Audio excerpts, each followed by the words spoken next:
Le show de moto vous est présenté par Honda et Yamaha.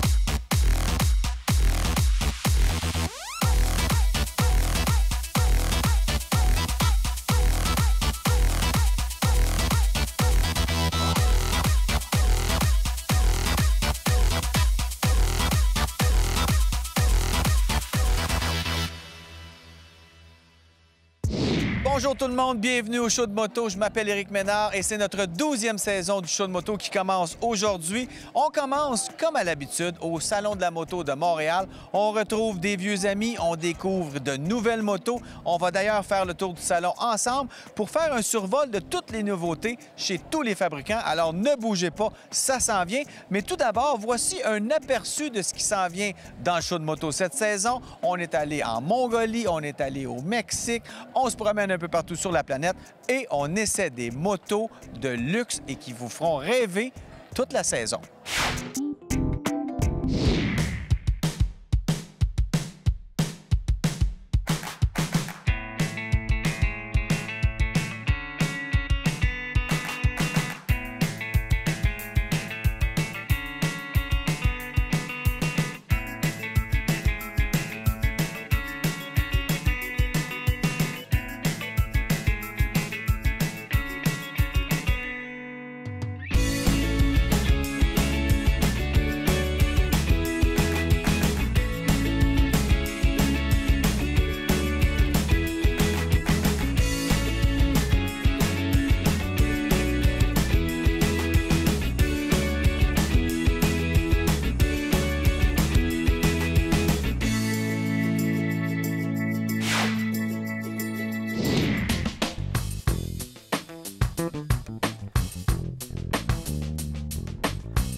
La nouveauté cette année chez Honda, c'est la CB650R. Une bonne petite moto urbaine pour s'amuser, pas nécessairement seulement pour les débutants, mais les gens qui veulent une moto facile d'approche.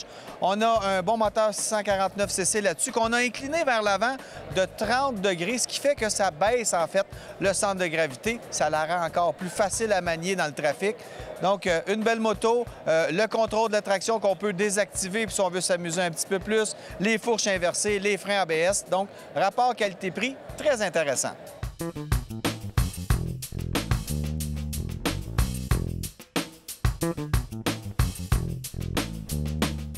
Évidemment, on a la version sport de la CB650, même offre de service, un moteur incliné à l'avant, une fourche inversée. Ce qui est le fun de cette moto-là, c'est que c'est pas une moto qu'on doit plaquer comme une moto sport, malgré son look. On peut quand même la plaquer comme une moto standard, avec une livraison de 95 HP, donc une moto qui avance, qui est plaisante à conduire, super confortable. On n'a pas des clip-on traditionnels. C'est peut-être un peu pour ça qu'on ne l'a pas mis dans la catégorie des sportives. Mais on a quand même un look avec le triple clam ici, qui est un peu plus haut. Donc, vraiment, une belle petite moto, facile d'approche, pas très dispendieuse et sûrement pas mal fiable.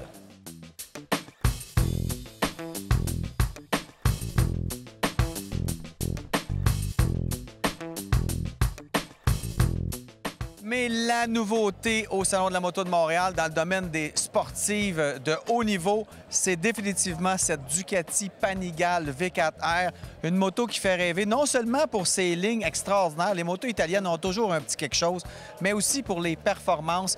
Évidemment, la puissance d'abord, avec une ligne de silencieux Akrapovic, on monte jusqu'à 234 HP. J'ai eu la chance de l'essayer sur la piste de Jerez en Espagne. Vous allez voir ça plus tard au fil de la saison du show de moto. Mais c'est aussi les lignes. Regardez, l'arrière est magnifique. Donc, une belle moto. Et on a aussi les petites ailettes de style MotoGP qui viennent peser sur l'avant de la moto en pleine accélération, ainsi qu'au freinage. Donc, c'est tellement puissant que ça prend un peu plus d'appui aérodynamique. Et évidemment, une suite électronique extraordinaire, Traction Control, Slide Control, où on peut vraiment contrôler la slide de la moto tellement elle a de la puissance. Donc, tout ça de manière électronique, ce qui fait dirais que même un pilote moyen peut devenir presque un pilote de MotoGP, tellement elle peut vous aider à devenir un bon rider. Et évidemment, plus on va s'améliorer, plus on va être capable d'enlever ces aides électroniques-là pour devenir le prochain Valentino Rossi, peut-être.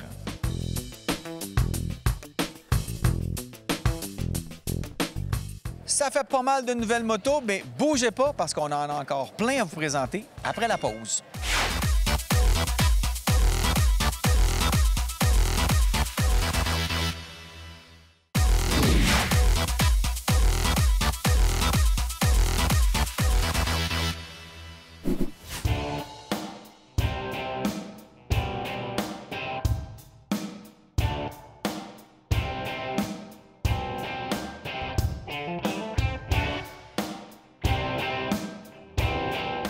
Pour être dans l'air du temps, évidemment, Ducati est arrivé avec des scramblers. On en voit beaucoup chez tous les manufacturiers, mais il y a quelques années, peut-être 3-4 ans, on a sorti les scramblers chez Ducati. Et ce n'est pas vraiment une Ducati, mais c'est bien une scrambler de Ducati. Donc, l'appellation vient un peu dire à tout le monde que ça, c'est vraiment une famille dans la famille italienne de Ducati.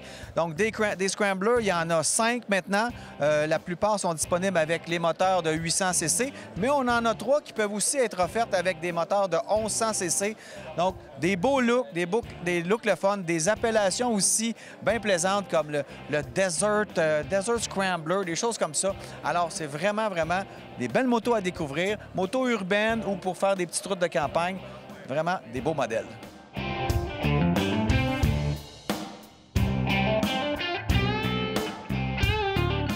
C'est toujours fun de voir à quel point la compétition incite à la créativité chez les manufacturiers. On a vu chez Ducati le Desert Sled, donc la Scrambler qui était orientée vraiment hors route. Bien, curieusement, Triumph vient de sortir la Scrambler 1200 XE et c'est vraiment une moto faite pour faire du hors-route. Peut-être pas des grosses trails avec des grosses patates partout en roche, mais vraiment pour s'amuser sur les chemins de garnotte un peu partout, faire peut-être un peu de sentier. On verra bien. On ne l'a pas essayé, mais je compte bien vous en parler un peu plus tard cet été.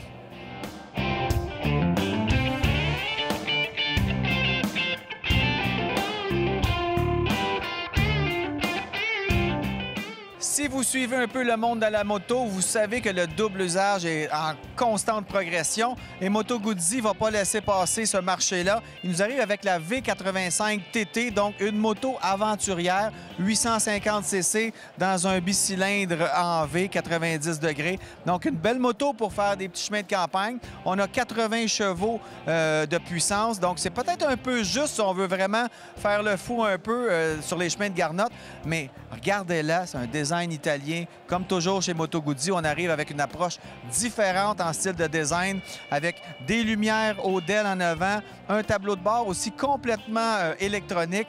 Donc, on a un look peut-être un peu vintage, mais avec tout ce qu'il faut d'électronique pour avoir vraiment une moto moderne. Regardez aussi l'assemblage ici, cette section-là, si c'est beau. On a le moteur bicylindre à 90 degrés de Moto Guzzi avec le réservoir d'essence, la tank en bon français, qui vient rehausser le look. Et on a même mis une petite prise d'air ici qui sert peut-être pas tant à ventiler le moteur qu'à rehausser le look de la moto. C'est ça que j'aime des Italiennes. Ils ont toujours un petit quelque chose en termes de design qui fait qu'elles sont différentes.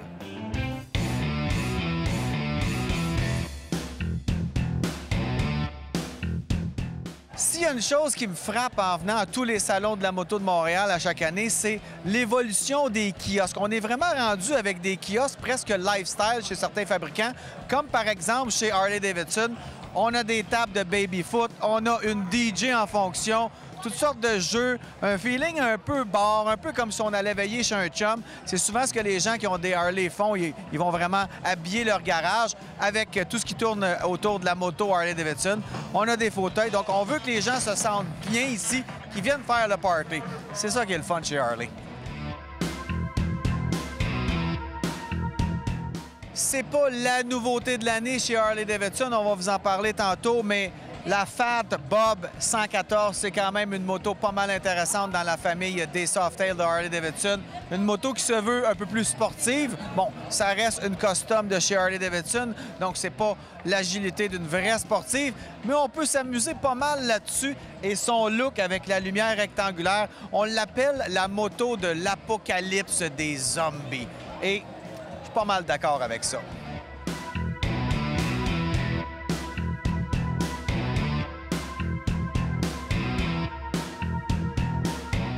La nouveauté de l'année chez Harley-Davidson, c'est la FXDR, donc une belle grosse moto massive avec une belle grosse entrée d'air du côté droit.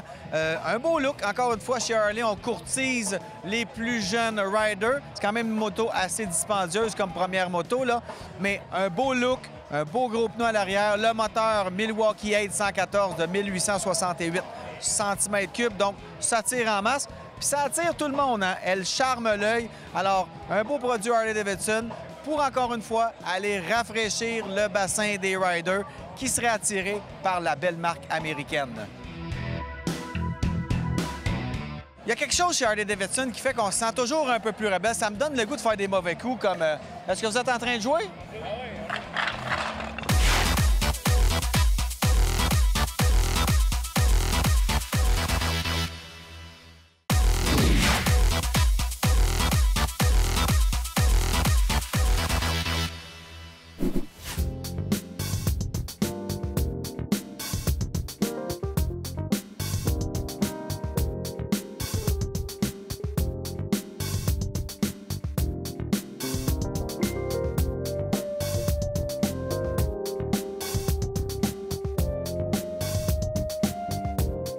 Il y a des personnalités qu'on découvre au salon. On découvre qu'ils font de la moto, en fait.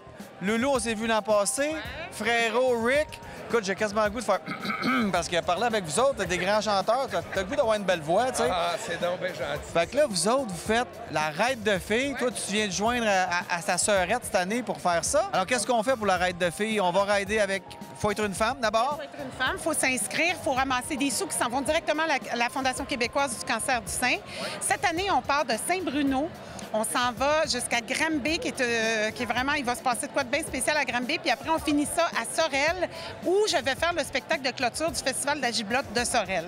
Jusqu'à maintenant, en 11 ans, on a ramassé 450 000 pour la Fondation. C'est bon, bravo. Cette année, on vise le demi-million. Ça s'appelle « À vos guidons pour le demi-million ». Puis la règle de filles, c'est pas juste des Harley-Davidson. Nous, on est commandité. On a un commanditaire Harley-Davidson qui est Carrier, mais toutes les motos sont bienvenues.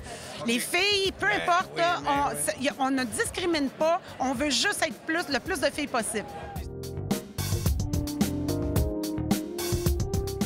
Ça fait longtemps qu'on voit la gamme de Spyder se développer, mais là, on a vraiment fait quelque chose de spécial avec une approche un peu plus hors route, peut-être chemin de Garnotte. Donc, le Ryker est arrivé chez Can-Am, beau produit québécois. On a cette version-là de base avec un moteur 600 cc, mais on a aussi la version un peu plus hardcore avec un moteur de 900 cc, des protections de calandre. On a même sous la moto des protections pour les roches et on a un petit clin d'œil au hors-route avec des pneus qui sont un peu plus orientés hors-route. Donc, est-ce qu'on va voir des Spyder dans les sentiers? Je ne penserais pas, mais on va en avoir de plus en plus, c'est sûr, parce que ces modèles-là vont être encore plus abordables et avec un petit côté rebelle qu'on apprécie pas mal. Elles sont populaires en Asie et en Europe depuis longtemps, mais les petites cylindrées commencent à faire leur chemin ici aussi parce qu'on voit de plus en plus de ces petites cylindrées-là. On en a vu chez KTM, chez Yamaha, chez Honda. Et Kawasaki a aussi maintenant la Z400, belle petite moto naked, urbaine, donc assez de puissance pour s'amuser en ville, pour peut-être faire l'aller-retour entre la maison et le travail, puis même faire des petites balades le week-end pour aller s'amuser avec les amis. Donc, c'est une moto abordable, sûrement très fiable. On parle d'une moto japonaise et un beau petit look très à la mode. Toujours intéressant de voir ce que les manufacturiers nous amènent à chaque année.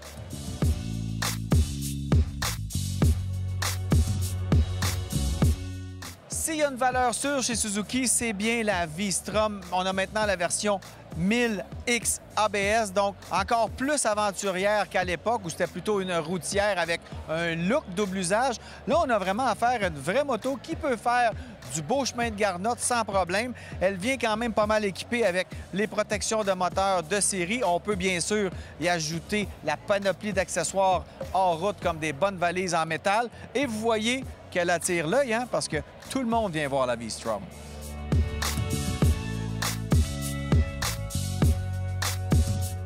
Chez la compagnie britanno-indienne Royal Enfield, on continue de faire le pari d'avoir des motos abordables, même en moto double usage avec cette nouvelle Himalayan 2019. On parle de 410 cm3. Vraiment une moto pour faire de l'aventure. Bon, vous n'allez pas attaquer les champs de la Mongolie en roulant à 120 km/h là-dessus, mais vous pouvez vous amuser, faire des belles balades, découvrir des petites routes de Garnotte et tout ça pour bien moins cher que la plupart des autres motos double usage.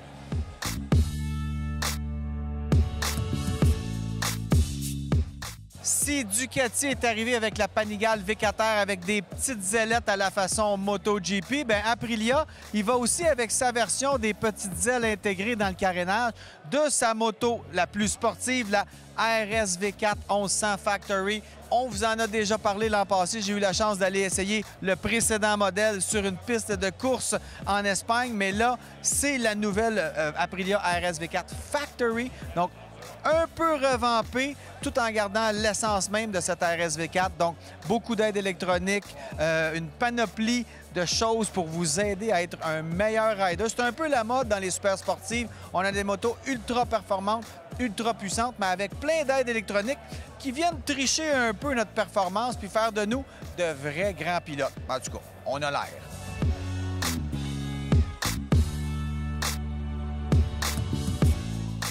Dans le groupe Piaggio, il y a les classiques Vespa. Et là, Vespa a revisité son modèle iconique, vraiment, la Vespa d'origine. On a toujours le beau look Vespa, mais cette fois-ci, c'est une Vespa électrique, la Elettrica. Et c'est très, très simple. On a un chargeur situé sous la selle. On sort ça, on branche ça dans le mur. En dedans d'une heure, on a 80 de l'autonomie de la batterie, 4 heures pour 100 et ça nous permet de nous balader en ville, de faire nos commissions avec le look, le style de la Vespa. Donc vraiment, c'est le fun de voir tout ce qui s'en vient dans l'électrique.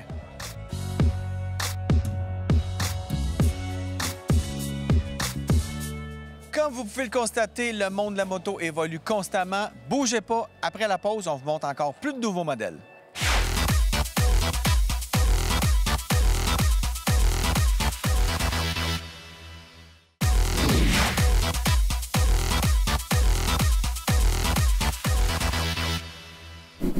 Le Salon de la moto, c'est toujours l'occasion de découvrir de nouveaux produits, mais cette année, il y a quelque chose qui est vraiment épatant. J'ai jamais vu ça. Ça fait longtemps que j'y pense, par contre, mais j'avais pas la technologie pour le faire. Ruka vient de sortir une veste refroidissante. On a déjà des vestes chauffantes.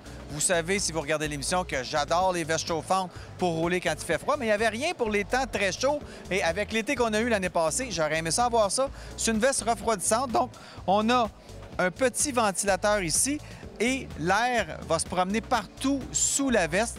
Quand on zippe son manteau, ça peut être n'importe quel manteau, pas nécessairement un Ruka. C'est vraiment la veste qu'on vient mettre sous notre manteau et on se branche sur la batterie de notre moto. Et il y a même une batterie qu'on peut transporter si on va aller prendre une marche avec notre manteau refroidissant. Mais vraiment, on sent beaucoup, beaucoup l'effet de fraîcheur. Donc, si l'été prochain est aussi chaud que l'été passé, j'en veux une.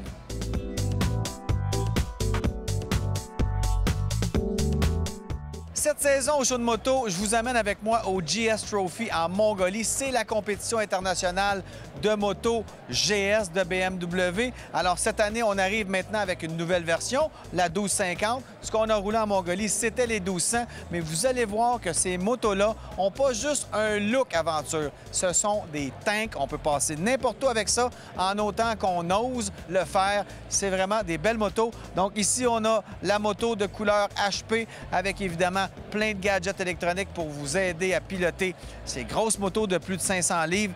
C'est vraiment la promesse d'aventure ultime.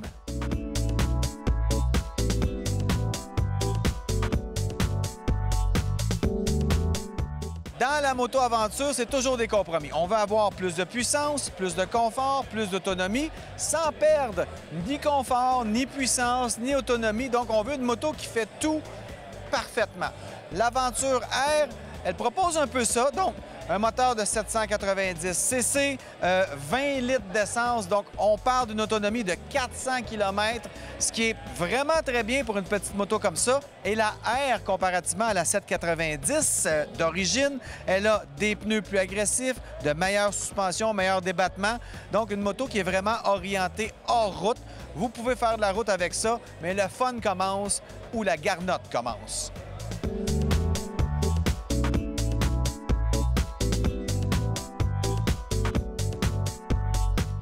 Une moto très intrigante qui vient d'arriver sur le marché chez Yamaha, c'est la Niken GT. Vous n'avez pas la berlue, c'est bien une moto à 3 roues. Donc, on a vraiment une immense fourche à l'avant avec 2 tubes de chaque côté pour avoir beaucoup de stabilité. Et on a un système de parallélogramme qui est vraiment très sophistiqué. Vous savez, Yamaha, ils font n'importe quoi. Donc, on avait déjà eu la MP3 de Piaggio, si je me rappelle bien. On ne l'a plus au Canada, mais là, Yamaha refait le pari d'avoir une moto à 3 roues. Et en plus, ben, c'est quand même une moto assez luxueuse. On a une super belle finition. Regardez la couleur, la qualité du fini des panneaux. On a un bel écran à affichage d'ailes. On a une belle selle. Sur ce modèle GT-là, bien sûr, c'est une GT. On a des sacoches latérales. Donc, un modèle intriguant que j'ai très, très hâte d'essayer.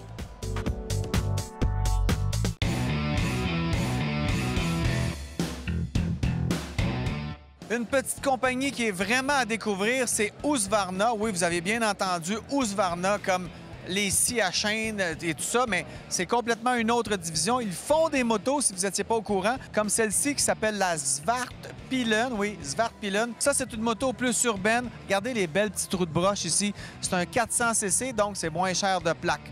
On a aussi l'autre version, un petit peu plus sportive, encore le moteur 400 cc. C'est la Vitpilen, donc moto urbaine, mais on peut aussi aller faire du petit chemin de campagne. Et ensuite, on a une moto qui est un peu plus une routière, la Vitpilen 701, donc 700 cc, beaucoup plus de moteur, beaucoup plus de coupe.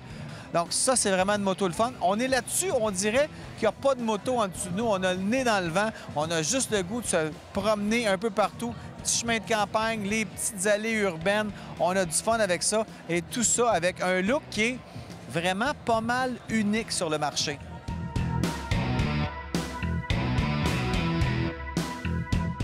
Bien, c'est ici que ça se termine cette semaine, mais on a encore 12 semaines à vous faire rêver de moto. On va vous faire voyager un peu partout dans le monde. On vous présente de nouvelles motos. J'espère que ça vous a donné le goût d'en faire, peut-être d'aborder le monde de la moto cette année, enfin. Alors, on se revoit la semaine prochaine. Le show de moto vous a été présenté par Honda et Yamaha.